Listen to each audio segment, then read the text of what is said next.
Practice ही नहीं कर रहे हैं, बस थ्योरी देखे जा रहे हैं, जो थ्योरी चल रही है वो देखे जा रहे हैं, आप अपनी तरफ से कुछ नहीं कर रहे हो। तो आपको यहां पर बाकी साइंस की सभी ब्रांच को मिला लें, उतने सवाल यहां आपको प्रैक्टिस करने पड़ेंगे। और अगर मैं आपको यह बोलूं, आपको जानकर बहुत खुशी होगी कि आपके पास ऑर्गेनिक केमिस्ट्री उतने लेवल की नहीं है। नीट में अगर देखा जाए तो जिस लेवल पे ऑर्गेनिक डरावनी है ना, वो डरावनी वाली ऑर्गेनिक नहीं है, आसान वाली ऑर्गेनिक ही आपके सिलेबस में। लेकिन कुछ बेसिक्स होते हैं ऑर्गेनिक के जो तुम्हें पता होना चाहिए भाई। अगर तुम जैसे अगर मैं हिंदी बोल रहा हूं तो हमने एबीसी काका काका सीखा, आप इंग्लिश बोल रहे हो एबीसीडी सीखते हो, आप मैथ्स के सवाल सॉल्व करते हो तो टेबल सीखते हो, नंबरिंग सीखते हो, तो वो टूल होता है। तो ऑर्गेनिक केमिस्ट्री के कुछ टूल होते हैं, बेसिक चीजें, जैसे जीओसी वगैरह हो गया, यूपीएससी नोमेनक्लेचर हो गया, ये आइसोमेरिज्म हो गया, ये सब बेसिक टूल होते हैं जो रिएक्शन में हेल्प करते हैं आपकी, है ना, फॉर बेटर अंडरस्टैंडिंग। तो पहली बात, लैक ऑफ प्रैक्टिस आपके सामने जीवन में होती है, आप प्रैक्टिस की बहुत कमी होती है। दूसरा, लैक ऑफ रिवीजन। अगर आप रिवीजन नहीं करोगे तो ऑर्गेनिक केमिस्ट्री की इतनी अच्छी बात है, ये मैं तो बहुत अच्छी बात मानता हूं, अगर आप रिवाइज नहीं कर रहे हो ना, आप भूल जाओगे। आप रिवाइज नहीं कर रहे तो भूल ही जाओगे। आप कोई चीज आज पढ़ लो और 1 महीने तक मत पढ़ो, भूल जाओगे आप। हो सकता है बाकी जगह आपको कुछ धुंधला धुंधला याद आए, यहां तो धुंधला भी याद नहीं आएगा, यहां तो आपको धुंधला भी याद नहीं आएगा। तो रिवीजन की कमी की वजह से ऐसा होता है। तो आपको लगातार रिवाइज करते रहना है। डेली जो लेक्चर हो रहा है उसको अटेंड करने के बाद डेली रिवीजन करना है, ठीक है। और जो आपको होमवर्क दिया जाए वो भी करना है, ठीक है। जैसे आपने बोला लैक ऑफ प्रैक्टिस, तो सर प्रैक्टिस कैसे करें? आपको डीपीपी मिलेगी, ठीक है। सबसे पहली बात तो क्लास नोट्स के क्वेश्चन, क्लास नोट्स के क्वेश्चन करेंगे हम, डीपीपी करेंगे हम, ठीक है। हम आपको प्रैक्टिस शीट देंगे चैप्टर वाइज, ठीक है। हम आपको होमवर्क देंगे, ठीक। हम आपको पीवाईक्यूज करवाएंगे। अब पीवाईक्यूज में ऑब्वियसली नीट के तो हम करेंगे, साथ ही साथ हम जेई मेन के भी कवर करेंगे। तो इतना मोर देन सफिशिएंट है। कुछ सोच रहे होंगे सर बस इतना ही कह रहे सर बस इतना ही, इतना मोर देन सफिशिएंट है, इतना मोर देन सफिशिएंट है, ठीक है।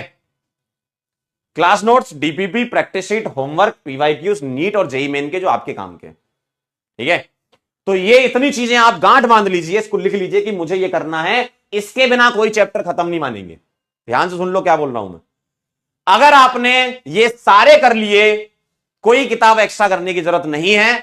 अगर आपने ये सारे कर लिए, अपने दिल से पूछना, दिल पर हाथ रख के पूछना, क्या मैंने ये सब कर लिया है? और अगर सब कर लिया है तो अब आगे बढ़ जाओ, ठीक है। बाकी रिवीजन करते रहना। अब इसके अलावा ये मत मानो, क्योंकि देखो आपको ऐसा लगता है ना, सर हम कब माने कि हमारा चैप्टर रेडी हो गया है?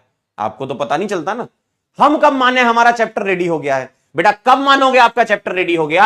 जब आप सारे लेक्चर कर लो, डीपीपी सारी cover, practice sheet cover, homework cover, PYQs NEET के और जेई मेन के कवर, मान लेना आपका चैप्टर खत्म हो गया है। ऑर्गेनिक की बात कर रहा हूं, खत्म हो गया है, और आगे अगले वाले चैप्टर पर चले जाओ, ठीक है।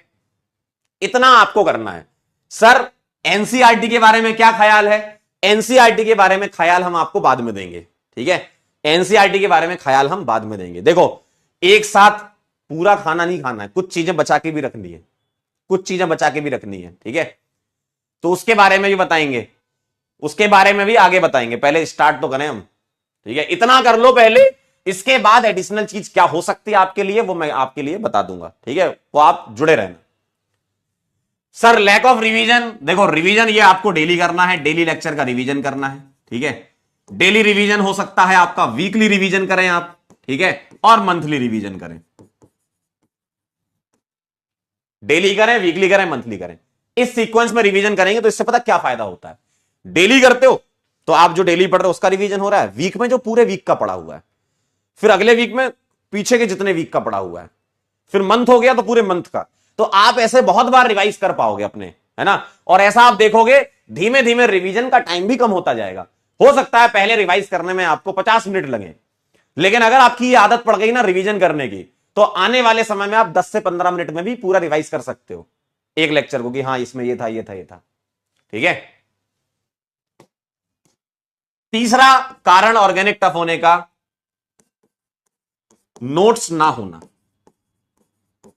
ये भी एक कारण है कि आपके नोट्स नहीं होते। आप क्या है, हवा में पढ़ लेते हो, आपको लगता है हमको आता तो बहुत है, लेकिन जब कुछ पर्टिकुलर चीज फंस जाती है, कोई सवाल फंस जाता है या कहीं आप अटक जाते हो तो आपको पता ही नहीं रहता कहां देखना है, तो आप तुरंत गूगल यूट्यूब करने लगते हो। ये सही तरीका नहीं है, ये तो गलत है, ये सही तरीका नहीं है, ये तो गलत है। तो नोट्स आपके खुद के होने चाहिए, है ना, खुद के नोट्स। जितने बच्चे सिलेक्ट होते हैं अगर आप उनसे पूछोगे वो ये कहते हैं हमारे खुद के नोट्स थे, शॉर्ट नोट्स थे जिससे उन्होंने रिवाइज किया था। जहां भी आपको लगता है, देखो अब थोड़ा सा तो तुम्हें अपने हिसाब से चलना पड़ेगा। देखो हर एक बच्चे का लर्निंग पेस अलग अलग होता है, ठीक है, और हमारे पास बहुत वेराइटीज के बच्चे होते हैं एक बैच के अंदर। तो कोई अगर शॉर्ट नोट्स ऐसे बनाना चाहता है कि मेन पॉइंट लिख ले, कोई शॉर्ट नोट्स में ऐसे बनाना चाहता है कि फॉर्मूले लिख ले, है ना, या कुछ एग्जांपल्स के साथ ऐड कर ले, वो आप अपनी चॉइस के हिसाब से करो कि आपको कैसा अच्छा लगता है। देखो रिवीजन आपको करना है, और खुद की राइटिंग तो समझ लेते हो ना, खुद की राइटिंग सबको समझ में आ जाती है, तो अपनी राइटिंग में ही लिखें, अपनी लैंग्वेज में लिखें, जो भी आपकी लैंग्वेज है, ठीक है, आप उसमें लिखें। लेकिन खुद के नोट्स होने चाहिए और खुद के शॉर्ट नोट्स भी होने चाहिए, क्योंकि अगर शॉर्ट नोट नहीं होंगे तो पता क्या होता है, जब आपकी कॉपियां भरती ना, अभी तो पहला लेक्चर है, अभी तो स्टार्ट भी नहीं हुआ है, कॉपी की कॉपी भरती जाएंगी, मान लो 3-4 कॉपी भर गई, तो आप 4 कॉपी को रिवाइज करना थोड़ा मुश्किल हो जाएगा आपके लिए। एंड मोमेंट की बात कर रहा हूं मैं, एग्जाम के टाइम की, मान लो पेपर है और आपके 1 हफ्ता बचा हुआ, कैसे रिवीजन करोगे?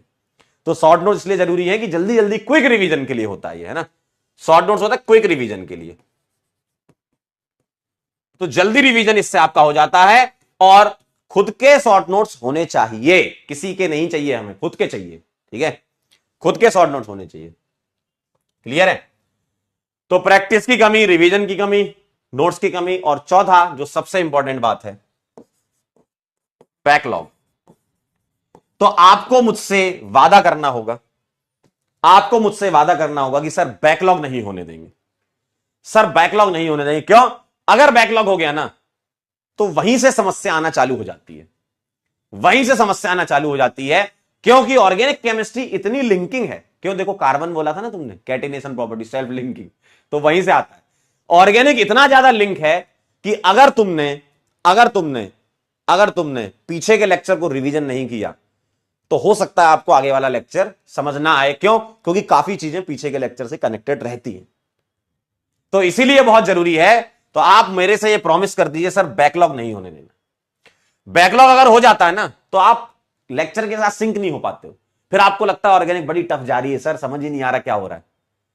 तो देखो कुछ चीजें आपको इन्वेस्ट करनी पड़ेंगी, आपको समय देना पड़ेगा। ऑर्गेनिक सीखना इतना आसान नहीं है, मैं पहले ही बता रहा हूं, इसमें चाहिए समय, आपको टाइम देना पड़ेगा। लेक्चर अटेंड करो, लेक्चर के अलावा कम से कम 1-1.5 घंटे रिवीजन, क्वेश्चन प्रैक्टिस में लगाओ। और इस बात की गारंटी है, अगर आप ऑर्गेनिक से प्यार करने लग गए तो आपको ऑर्गेनिक बहुत पसंद आती है और ऑर्गेनिक के सवाल बहुत जल्दी हो जाते हैं। ऑर्गेनिक और इनऑर्गेनिक की भी यही खासियत है, ऑर्गेनिक इनऑर्गेनिक दोनों की यही खासियत है कि अगर आपने घर पे जितना प्रैक्टिस कर ली, जितना रिवीजन कर लिया, जितनी मेहनत कर ली, जब कभी भी पेपर होगा, टेस्ट होगा, तुम बहुत जल्दी सवाल बना लोगे। मतलब 10 मिनट के अंदर 10 सवाल या उससे ज्यादा सवाल किए जा सकते हैं ओसी और आईओसी के, ठीक है, क्लियर है?